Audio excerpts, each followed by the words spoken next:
इस वीडियो में क्या करने वाले हैं कि हम एक क्वेश्चन लेने वाले हैं, पीवाईक्यू क्वेश्चन, और उसके बाद उससे रिलेटेड जो कॉन्सेप्ट है उसे हम बस पढ़ेंगे और क्वेश्चन को सॉल्व करेंगे। तो चलो करते हैं। See the question here is amount of destruction caused bye earthquake is measured by. Question पूछ रहा है कि जब भूकंप आता है तब जो डिस्ट्रक्शन कितना होने वाला है तो वो किससे मेजर किया जाता है, कि कितना तेज भूकंप आया, ये किससे मेजर किया जाता है।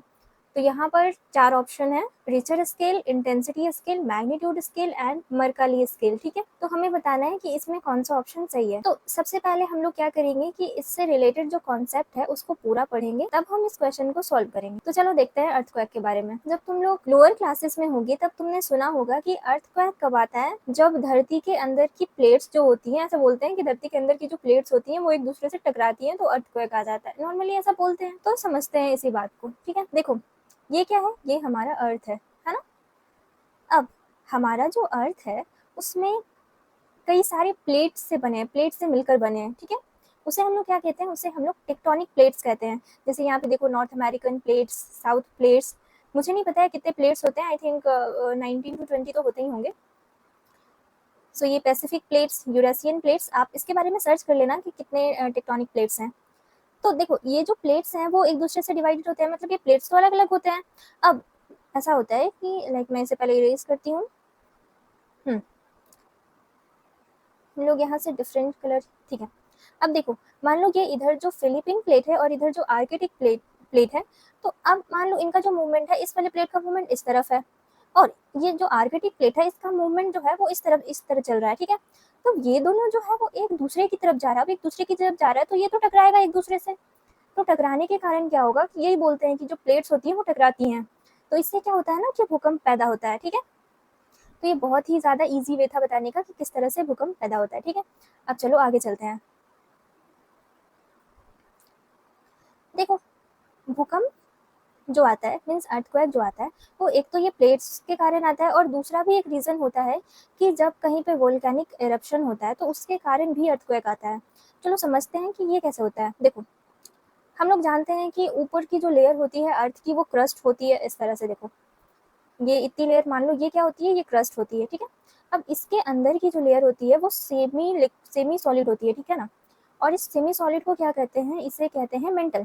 ठीक है, तो ये जो माउंटेन्स होते हैं तो यहाँ पे वोल्केनिक इरप्शन कैसे होती है, तो ये जो आप पोर्शन देख रहे हो ये वाला, ये क्या हो रहा है, मेंटल, ये जो मेंटल वाला पार्ट है इससे क्या हो रहा है कि यहाँ से जो मैग्मा है, मैग्मा किसे कह रहे हैं, मैग्मा जो इसके अंदर का सेमी सॉलिड है उसे हम मैग्मा करेंगे। तो काफ़ी गर्म होता है, इसका temperature about 2500 to 3500 degree Celsius तक का होता है। तो ये क्या होता है कि जब ये ऊपर आता है और यहाँ से जब ये ब्लास्ट करता है तो इससे क्या होगा, ब्लास्ट करेगा तो मान लो कि ये प्लेट थी। ठीक है, ये आधा प्लेट थी, यहाँ पर एक और प्लेट थी। ठीक है, ये प्लेट डिस्ट्रीब्यूटेड थी। अब ये जब अचानक से ब्लास्ट करेगा यहाँ से तो क्या होगा, ये प्लेट तो हिलेगी, ये वाली। अब ये जब मूवमेंट करेगी तो ये जाके दूसरी वाली प्लेट में टकराएगी। अब दूसरी वाली प्लेट में टकराएगी तो जहाँ पर टकराएगी वहां से अर्थक्वेक की शुरुआत होगी। जैसे देखो इस वाले में यहाँ पर टकराई, ठीक है, इस पॉइंट पर टकराई, इस पॉइंट पर टकराई तो यहाँ से अर्थक्वेक की शुरुआत होगी और वहां से शॉक वेव आएंगे, और शॉक वेव जब ऊपर की तरफ आते हैं तो वो क्या हो जाते हैं, अर्थक्वेक हो जाते हैं हमारे लिए। ये एक दूसरा रीजन है अर्थक्वेक आने का, पर मेनली जो अर्थक्वेक आता है वो इसके कारण आता है, ये जो प्लेट टकरा रही है, इसमें भी तो प्लेट ही टकरा रही है एट द एंड, तभी तो अर्थक्वेक आ रहा है। चलो आगे देखते हैं। सी अर्थक्वेक जो होती है वो दो फोर्सेस के कारण आते हैं। ठीक है, एक जो है वो हमारा इंडोजेनिक है और दूसरा जो हमारा एक्सोजेनिक है। इंडो का मतलब होता है अंदर। ठीक है, तो धरती के अंदर से जो फोर्स आ रही है और उसके बाद जो अर्थक्वेक आ रहा है तो उसे हम लोग कहते हैं इंडोजेनिक फोर्स। ठीक है, और वहीं देखो जब अर्थ के बाहर से कोई चीज आ रही है, जैसे विंड अर्थ के बाहर आता है होता है, पर वो भी तो एक फोर्स है। वाटर भी अर्थ के बाहर आता है, पर वो बहाव से तेजी से जब बहता है तो वो भी एक फोर्स अप्लाई करता है, तो ये क्या हो गया, एक्सोजेनिक फोर्स हो गया। ठीक है, एंडोजेनिक से कैसे अर्थक्वेक आता है ये तो हमने पहले ही देख लिया कि मेंटल से मैग्मा निकलता है, देन उसके बाद इस तरह से इंडोजेनिक के कारण हो सकता है, या फिर प्लेट्स भी एक दूसरे से टकरा रही है, वो भी तो एंडोजेनिक एक्टिविटी होती है ना, वो तो फोर्स अंदर से आ रही है, बाहर से तो कुछ हो नहीं रहा है। अब देखो एक्सोजेनिक, मान लो कोई एरिया है, अब उस एरिया में इतनी माइनिंग की जा रही है, तो माइनिंग के कारण क्या हुआ कि लैंडस्लाइड हो गया। अब जब लैंडस्लाइड होगा तो क्या होगा, उस जगह पे भूकंप आ जाएगा, थोड़ा तो भूकंप आ जाएगा, तो उससे भी क्या होता है, अर्थक्वेक आ जाता है। तो ये क्या हुआ, ये एक एक्सोजेनिक है। एक्सोजेनिक मीन्स बाहर से कुछ एक्सटर्नल हुआ, ये तो एक मैन मेड एक्टिविटी होती है जो कि बाहर से की जा रही है माइनिंग, उसके कारण लैंडस्लाइड हुआ और देन उसके कारण अर्थक्वेक आ गया। ये आपको 2 पॉइंट याद रखना जरूरी है, एंडोजेनिक एंड एक्सोजेनिक।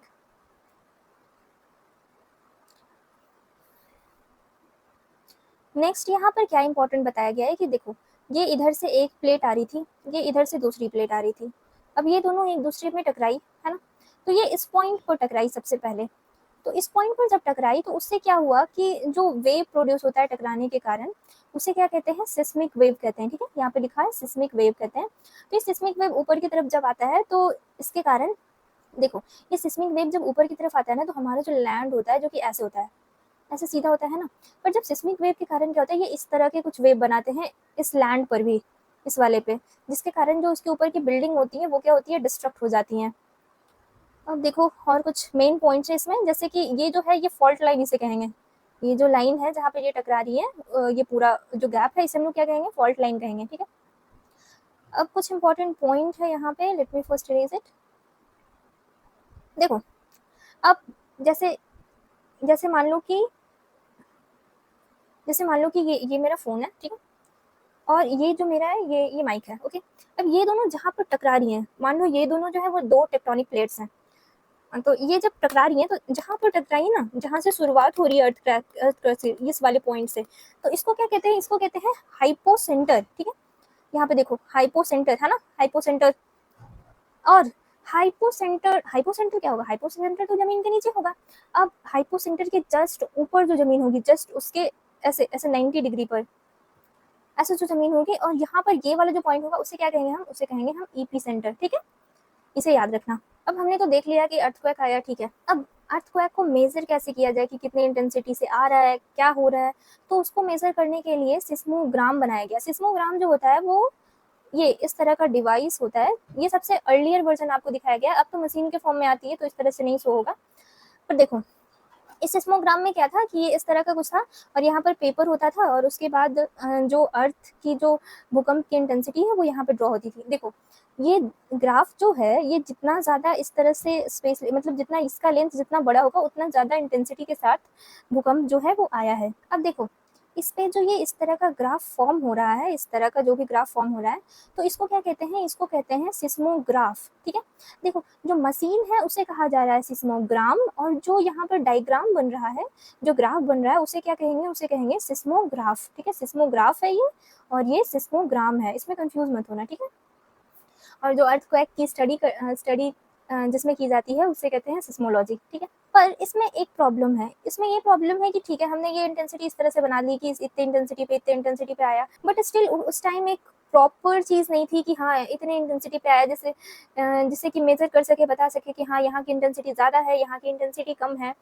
तो फिर क्या हुआ, फिर हमारा आया रिचर स्केल। ठीक है, यहाँ पे एक फॉल्ट है, यहाँ पे ये जितने सारी जगह हैं यहाँ पे पॉइंट होगा ना कि कॉमा। ठीक है, आप इसे करेक्ट कर लेना, सॉरी फॉर दिस। तो देखो रिचर स्केल में क्या है कि यहाँ पर इसे कैटेगराइज किया गया है। सबसे पहले माइनर है, फिर लाइट है, फिर मॉडरेट है, फिर स्ट्रॉन्ग है, फिर मेजर है और फिर ग्रेट है। ठीक है, अब देखो माइनर में क्या होता है 3 से 3.9 तक, लाइट में 4 से 4.9 तक, मॉडरेट में 5 से 5.9 तक, और स्ट्रॉन्ग में 6 से 6.9, एंड 7 से जितने भी आगे जाते हैं ना वो सीरियस डैमेज करते हैं। ठीक है, तो ये जो है वो आपको याद करना होगा, minor, light, moderate, strong, major and great.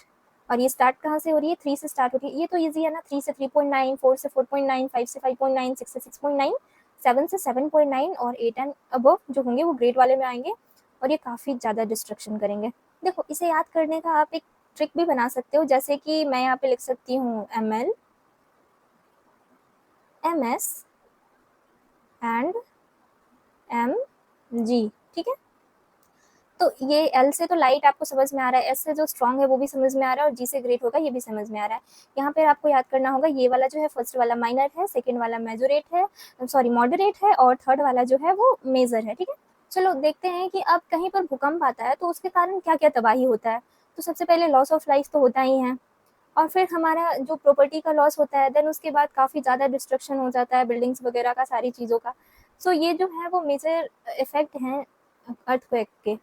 अब इससे बचने के लिए हम लोग क्या क्या कर सकते हैं, तो गवर्नमेंट के बहुत सारे रूल्स एंड रेगुलेशन होते हैं कि आपकी बिल्डिंग जो है वो किस तरह से बननी चाहिए। मेनली जो वैसे वैसे वाले जो जोन होते हैं जहाँ पर अर्थक्वेक आने की संभावना बहुत ज़्यादा होती है, तो वहाँ पर उनके जो रूल होते हैं वो स्ट्रिक्ट होते हैं कि इस तरह से बिल्डिंग को बनाया जाना चाहिए। बट स्टिल यहाँ पर देखेंगे कि क्या-क्या हो सकते हैं। तो बिल्डिंग को अगर इस तरह से बनाया जाए कि उसका जो बेस है वो हमारे अर्थ के का जो बेस है वो उससे कनेक्टेड ना हो, तो उससे क्या होगा कि जब अर्थक्वेक आएगा तो वो उससे बच सकता है। जैसे कि यहाँ पर आप देख सकते हो बेस आइसोलेटर इस तरह से कुछ लगाया गया है, जिससे कि बिल्डिंग और हमारे जो अर्थ का ये सरफेस है वो एक दूसरे से अलग होता है। यहाँ पर भी आप देख सकते हो ये किस तरह से किया गया है। और यहाँ पर एक चीज़ यूज़ किया गया है डैम्पर्स। देखो, डैम्पर्स क्या होता है कि हमने पढ़ा था कि जब अर्थक्वेक आता है, तो मैं आपको वापस से दिखाती हूँ।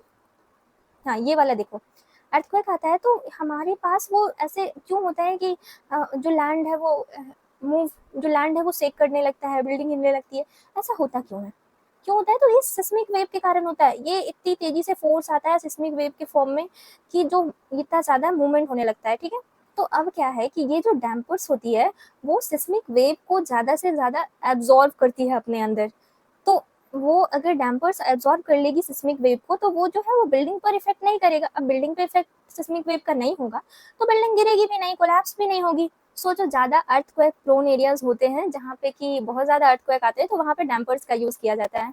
सो इसमें इतना ही कॉन्सेप्ट था। चलो अब चलते हैं हमारे क्वेश्चन पर। सो हमारा क्वेश्चन क्या कह रहा था? The amount of destruction caused bye earthquake is measured by, किससे मेजर, कौन सा स्केल पे मेजर किया जाता है? हमने पढ़ा कि रिचर स्केल पर मेजर किया जाता है, तो हमारा आंसर क्या हो जाएगा? Richter scale. So that's all for this video. हम लोग नेक्स्ट वीडियो में क्या करेंगे कि फिर से एक पीवाईक्यू लेंगे और उसे सॉल्व करेंगे। पहले कॉन्सेप्ट पढ़ेंगे, देन उसे सॉल्व करेंगे। सो थैंक यू, मिलते हैं नेक्स्ट वीडियो में। और अगर आपको जरा से भी कंफ्यूजन हो रही है अर्थक्वेक से रिलेटेड किसी भी चीज़ में, तो आप कमेंट करके मेरे से पूछ सकते हो, ठीक है? Thank you.